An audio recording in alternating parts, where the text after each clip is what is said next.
Kitab Yesaya.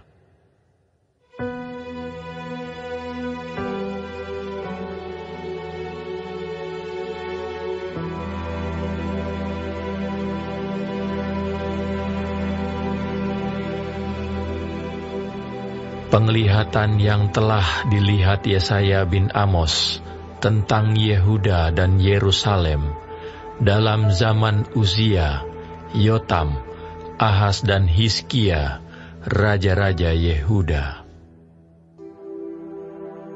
Dengarlah hai langit, dan perhatikanlah hai bumi, sebab Tuhan berfirman, Aku membesarkan anak-anak dan mengasuhnya, tetapi mereka memberontak terhadap Aku. Lembu mengenal pemiliknya, tetapi Israel tidak. Keledai mengenal palungan yang disediakan tuannya, tetapi umatku tidak memahaminya.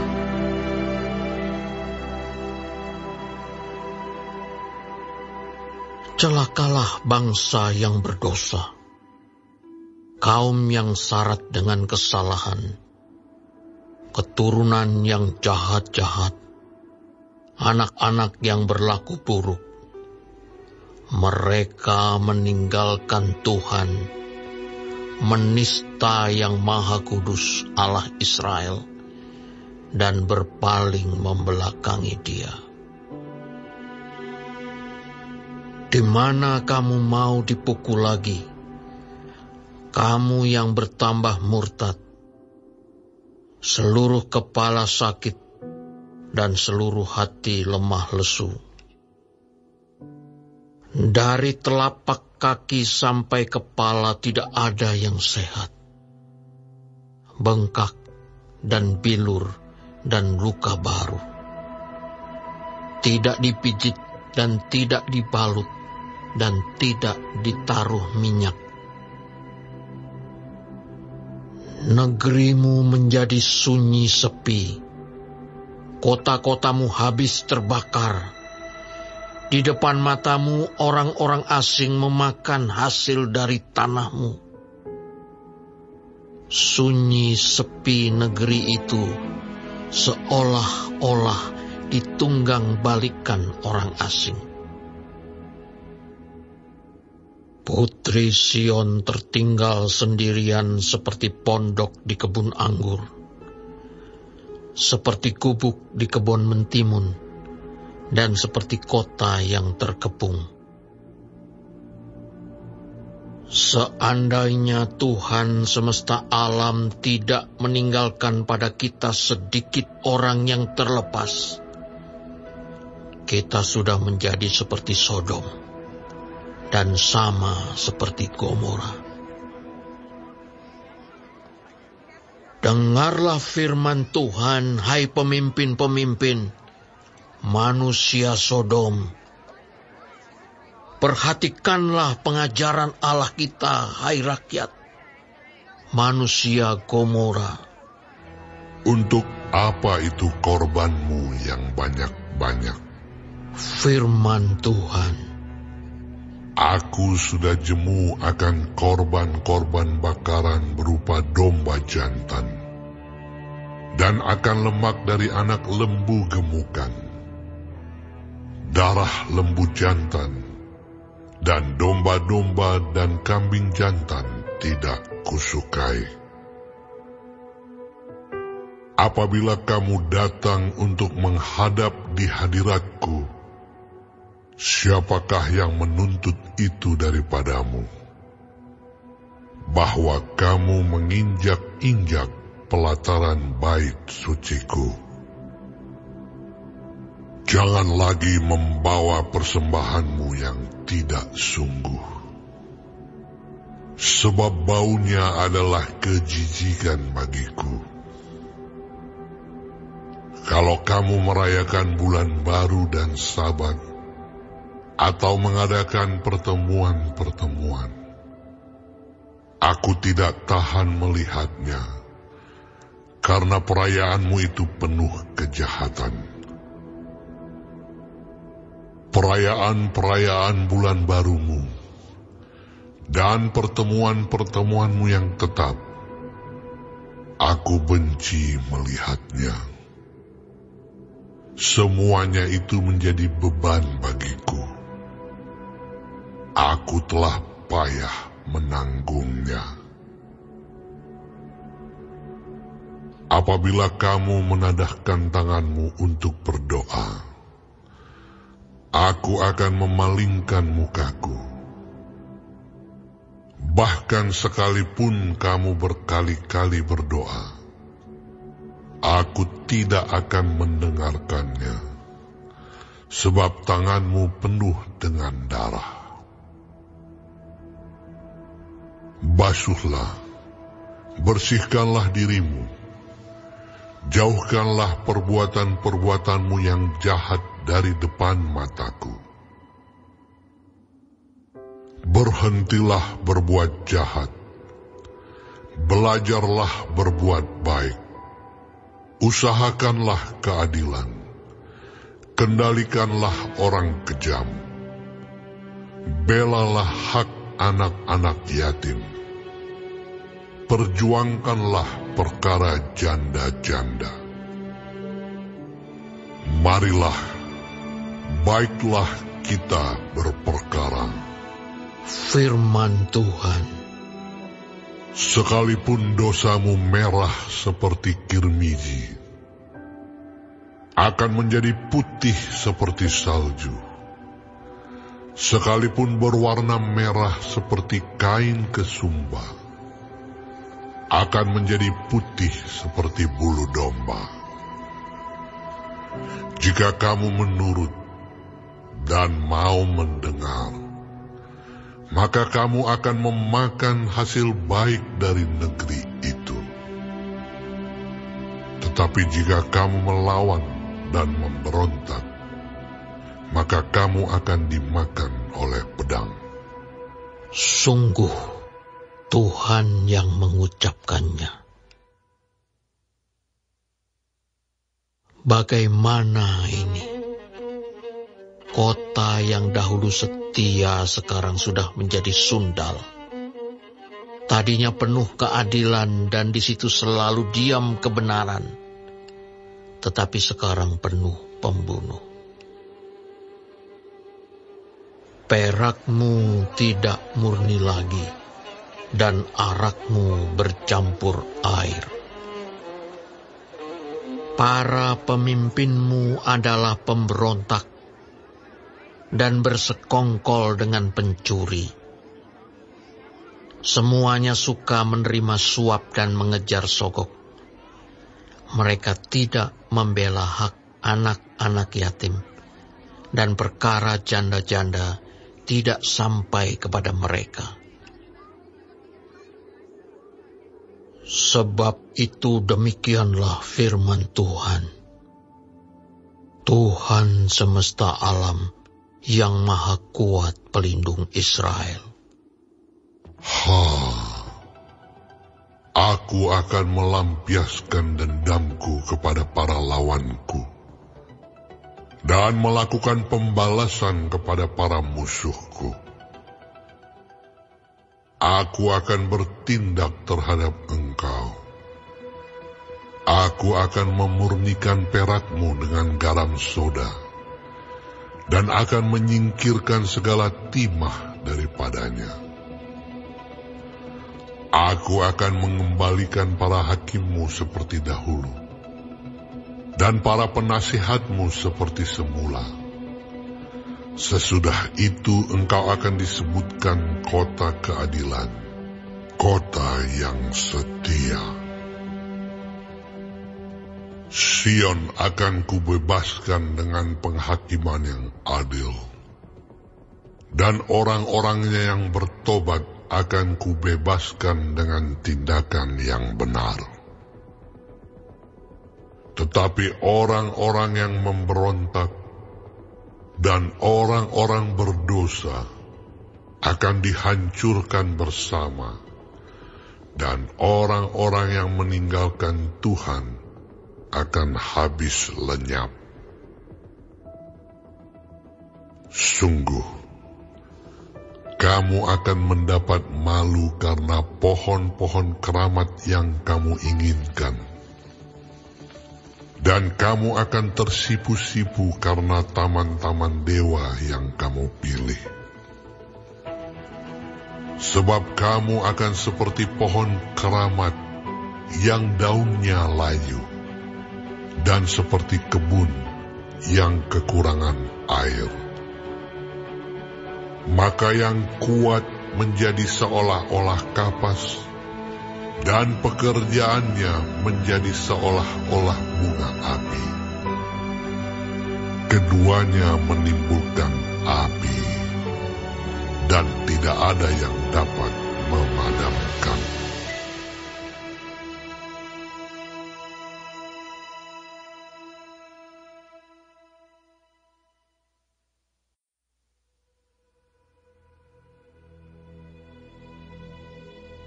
Firman yang disampaikan kepada Yesaya bin Amos tentang Yehuda dan Yerusalem.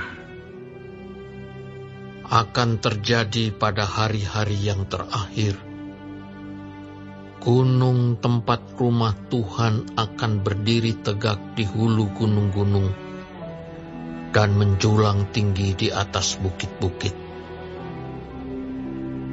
Segala bangsa akan berduyun-duyun ke sana, dan banyak suku bangsa akan pergi serta berkata, "Mari, kita naik ke gunung Tuhan, ke rumah Allah Yakub, supaya Ia mengajar kita tentang jalan-jalannya, dan supaya kita berjalan menempuhnya. Sebab dari Sion akan keluar pengajaran, dan firman Tuhan dari Yerusalem. Ia akan menjadi hakim antara bangsa-bangsa, dan akan menjadi wasit bagi banyak suku bangsa. Maka mereka akan menempa pedang-pedangnya menjadi mata bajak, dan tombak-tombaknya menjadi pisau pemangkas. Bangsa tidak akan lagi mengangkat pedang terhadap bangsa, dan mereka tidak akan lagi belajar perang. Hai kaum keturunan Yakub, mari kita berjalan di dalam terang Tuhan.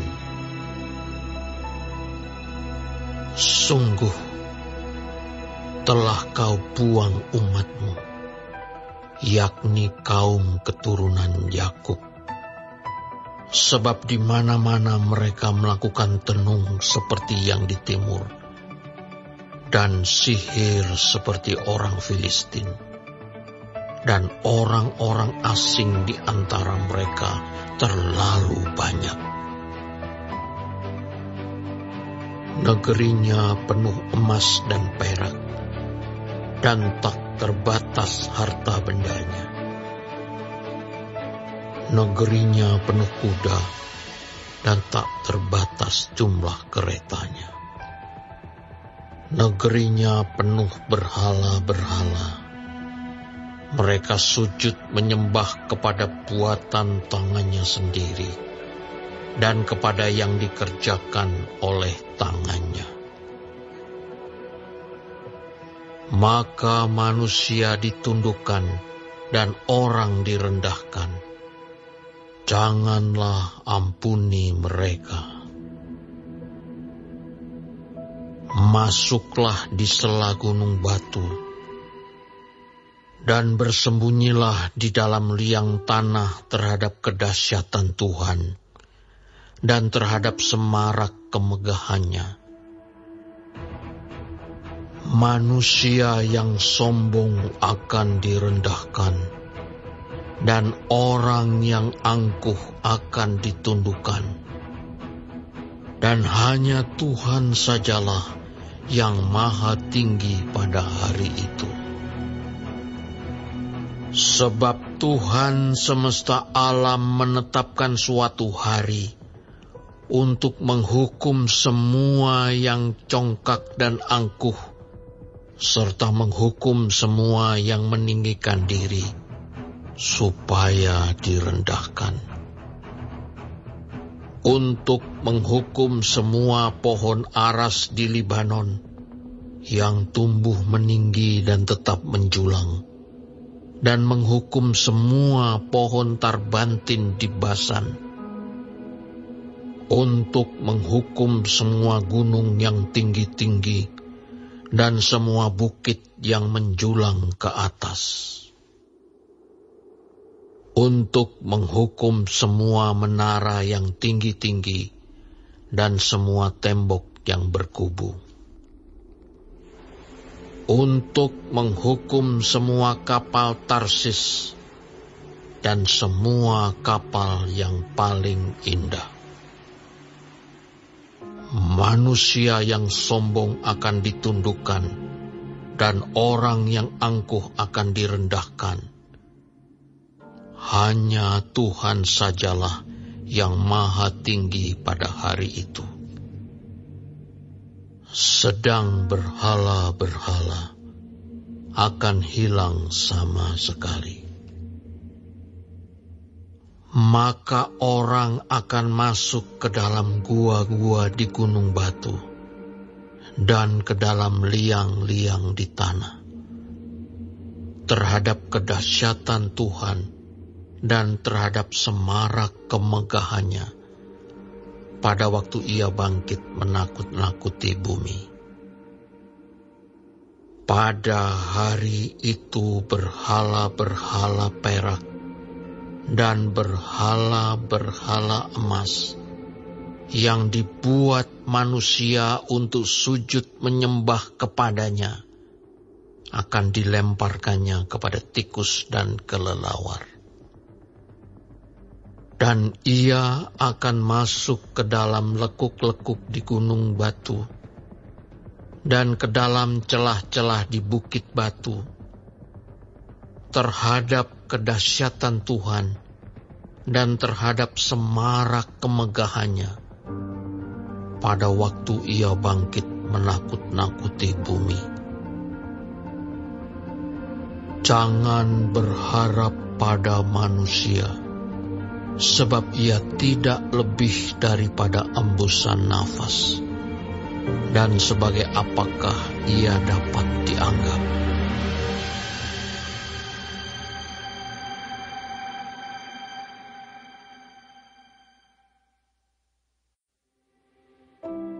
Nyanyian Ziarah Daud. Tuhan, aku tidak tinggi hati dan tidak memandang dengan sombong. Aku tidak mengejar hal-hal yang terlalu besar atau hal-hal yang terlalu ajaib bagiku. Sesungguhnya aku telah menenangkan dan mendiamkan jiwaku. Seperti anak yang disapih berbaring dekat ibunya. Ya, seperti anak yang disapih jiwaku dalam diriku. Berharaplah kepada Tuhan, hai Israel, dari sekarang sampai selama-lamanya.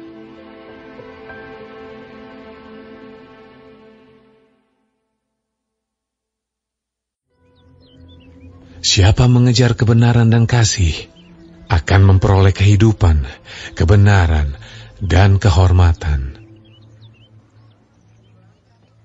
Orang bijak dapat memanjat kota pahlawan-pahlawan dan merobohkan benteng yang mereka percayai. Siapa memelihara mulut dan lidahnya, memelihara diri daripada kesukaran. Pada suatu hari ketika Yesus mengajar orang banyak di Bait Allah dan memberitakan Injil, datanglah imam-imam kepala dan ahli-ahli Taurat serta tua-tua ke situ, dan mereka berkata kepada Yesus, "Katakanlah kepada kami, dengan kuasa manakah engkau melakukan hal-hal itu? Dan siapa yang memberikan kuasa itu kepadamu?" Jawab Yesus kepada mereka, Aku juga akan mengajukan suatu pertanyaan kepada kamu. Katakanlah kepadaku, baptisan Yohanes itu dari sorga atau dari manusia? Mereka mempertimbangkannya di antara mereka dan berkata, jikalau kita katakan dari sorga, ia akan berkata, mengapakah kamu tidak percaya kepadanya? Tetapi jikalau kita katakan dari manusia, seluruh rakyat akan melempari kita dengan batu. Sebab mereka yakin bahwa Yohanes adalah seorang nabi. Lalu mereka menjawab bahwa mereka tidak tahu dari mana baptisan itu. Maka kata Yesus kepada mereka, jika demikian, aku juga tidak mengatakan kepadamu dengan kuasa manakah aku melakukan hal-hal itu. Lalu Yesus mengatakan perumpamaan ini kepada orang banyak. Seorang membuka kebun anggur. Kemudian ia menyewakannya kepada penggarap-penggarap, lalu berangkat ke negeri lain untuk waktu yang agak lama. Dan ketika sudah tiba musimnya, ia menyuruh seorang hamba kepada penggarap-penggarap itu, supaya mereka menyerahkan sebagian dari hasil kebun anggur itu kepadanya. Tetapi penggarap-penggarap itu memukul hamba itu dan menyuruhnya pulang dengan tangan hampa. Sesudah itu, ia menyuruh seorang hamba yang lain. Tetapi hamba itu juga dipukul dan dipermalukan oleh mereka, lalu disuruh pulang dengan tangan hampa. Selanjutnya ia menyuruh hamba yang ketiga. Tetapi orang itu juga dilukai oleh mereka, lalu dilemparkan keluar kebun itu. Maka kata tuan kebun anggur itu, apakah yang harus kuperbuat? Aku akan menyuruh anakku yang kekasih. Tentu ia mereka segani. Tetapi ketika penggarap-penggarap itu melihat anaknya itu, mereka berunding. Katanya, ia adalah ahli waris. Mari kita bunuh dia, supaya warisan ini menjadi milik kita. Lalu mereka melemparkan dia keluar kebun anggur itu, dan membunuhnya. Sekarang, apa yang akan dilakukan oleh tuan kebun anggur itu dengan mereka? Ia akan datang dan membinasakan penggarap-penggarap itu, dan mempercayakan kebun anggur itu kepada orang-orang lain. Mendengar itu mereka berkata, sekali-kali jangan. Tetapi Yesus memandang mereka dan berkata, jika demikian, apakah arti nas ini? Batu yang dibuang oleh tukang-tukang bangunan telah menjadi batu penjuru. Barang siapa jatuh ke atas batu itu, ia akan hancur. Dan barang siapa ditimpa batu itu, ia akan remuk. Lalu ahli-ahli Taurat dan imam-imam kepala berusaha menangkap dia pada saat itu juga. Sebab mereka tahu bahwa merekalah yang dimaksudkannya dengan perumpamaan itu. Tetapi mereka takut kepada orang banyak. Ahli-ahli Taurat dan imam-imam kepala mengamat-amati Yesus. Mereka menyuruh kepadanya mata-mata yang berlaku seolah-olah orang jujur, supaya mereka dapat menjeratnya dengan suatu pertanyaan dan menyerahkannya kepada wewenang dan kuasa wali negeri. Orang-orang itu mengajukan pertanyaan ini kepadanya. Guru, kami tahu bahwa segala perkataan dan pengajaranmu benar, dan engkau tidak mencari muka, melainkan dengan jujur mengajar jalan Allah. Apakah kami diperbolehkan membayar pajak kepada Kaisar atau tidak? Tetapi Yesus mengetahui maksud mereka yang licik itu, lalu berkata kepada mereka, tunjukkanlah kepadaku suatu dinar. Gambar dan tulisan siapakah ada padanya? Jawab mereka, gambar dan tulisan Kaisar. Lalu kata Yesus kepada mereka, kalau begitu, berikanlah kepada Kaisar apa yang wajib kamu berikan kepada Kaisar, dan kepada Allah apa yang wajib kamu berikan kepada Allah. Dan mereka tidak dapat menjerat dia dalam perkataannya di depan orang banyak. Mereka heran akan jawabnya itu, dan mereka diam. Maka datanglah kepada Yesus beberapa orang Saduki yang tidak mengakui adanya kebangkitan. Mereka bertanya kepadanya, Guru, Musa menuliskan perintah ini untuk kita. Jika seorang yang mempunyai saudara laki-laki mati, sedang istrinya masih ada, tetapi ia tidak meninggalkan anak, saudaranya harus kawin dengan istrinya itu dan membangkitkan keturunan bagi saudaranya itu. Adalah 7 orang bersaudara. Yang pertama kawin dengan seorang perempuan lalu mati dengan tidak meninggalkan anak. Lalu perempuan itu dikawini oleh yang kedua, dan oleh yang ketiga, dan demikianlah berturut-turut oleh ketujuh saudara itu. Mereka semuanya mati dengan tidak meninggalkan anak. Akhirnya, perempuan itu pun mati. Bagaimana sekarang dengan perempuan itu? Siapakah di antara orang-orang itu yang menjadi suaminya pada hari kebangkitan? Sebab ketujuhnya telah beristrikan dia. Jawab Yesus kepada mereka, orang-orang dunia ini kawin dan dikawinkan. Tetapi mereka yang dianggap layak untuk mendapat bagian dalam dunia yang lain itu, dan dalam kebangkitan dari antara orang mati, tidak kawin dan tidak dikawinkan. Sebab mereka tidak dapat mati lagi. Mereka sama seperti malaikat-malaikat, dan mereka adalah anak-anak Allah, karena mereka telah dibangkitkan.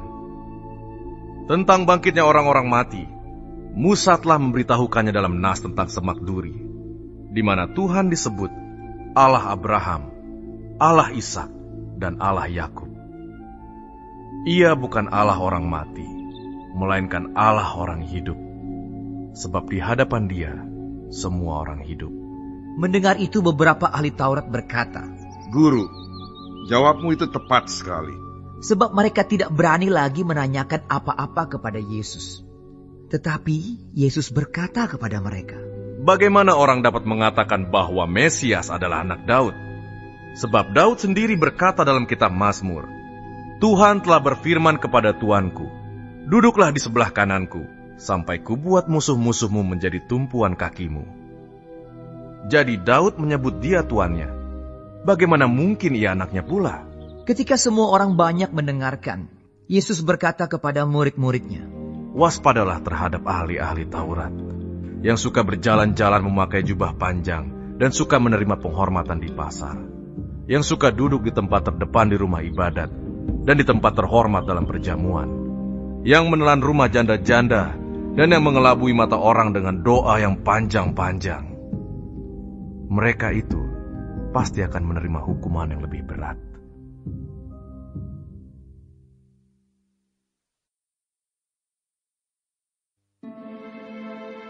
Kamu dahulu sudah mati karena pelanggaran-pelanggaran dan dosa-dosamu.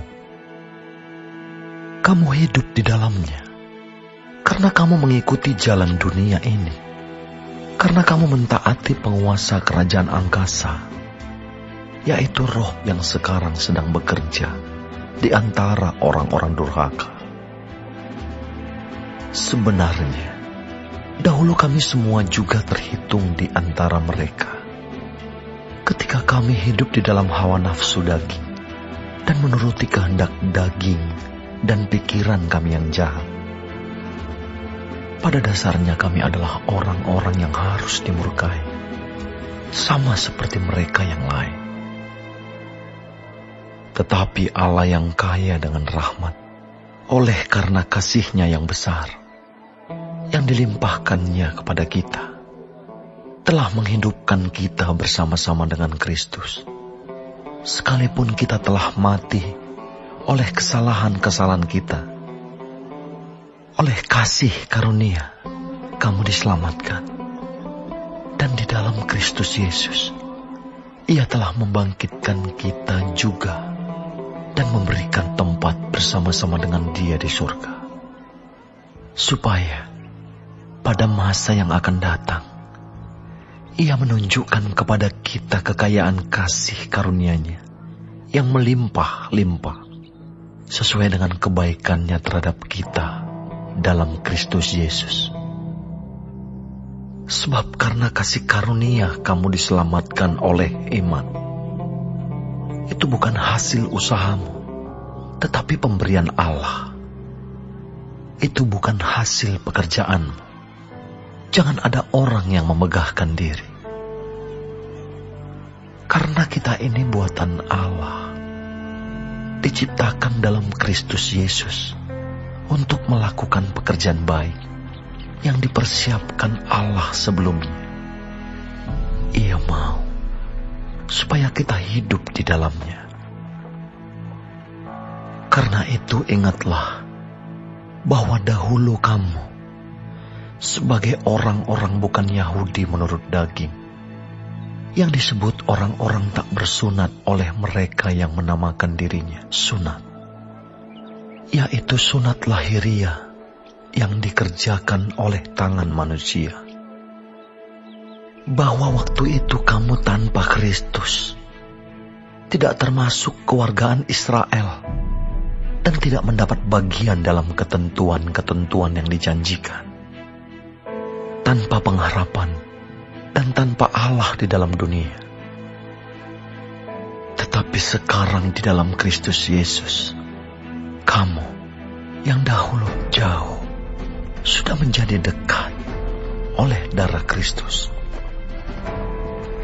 Karena dialah damai sejahtera kita, yang telah mempersatukan kedua pihak dan yang telah merubuhkan tembok pemisah, yaitu perseteruan. Sebab dengan matinya sebagai manusia, ia telah membatalkan hukum Taurat dengan segala perintah dan ketentuannya, untuk menciptakan keduanya menjadi satu manusia baru di dalam dirinya, dan dengan itu mengadakan damai sejahtera, dan untuk memperdamaikan keduanya di dalam satu tubuh dengan Allah oleh salib, dengan melenyapkan perseteruan pada salib itu. Ia datang dan memberitakan damai sejahtera kepada kamu yang jauh, dan damai sejahtera kepada mereka yang dekat. Karena oleh Dia, kita kedua pihak dalam satu roh beroleh jalan masuk kepada Bapa. Demikianlah kamu, bukan lagi orang asing dan pendatang, melainkan kawan sewarga dari orang-orang kudus dan anggota-anggota keluarga Allah, yang dibangun di atas dasar para rasul dan para nabi, dengan Kristus Yesus sebagai batu penjuru. Di dalam Dia tumbuh seluruh bangunan, rapih tersusun, menjadi bait Allah yang kudus di dalam Tuhan. Di dalam Dia kamu juga turut dibangunkan menjadi tempat kediaman Allah di dalam Roh.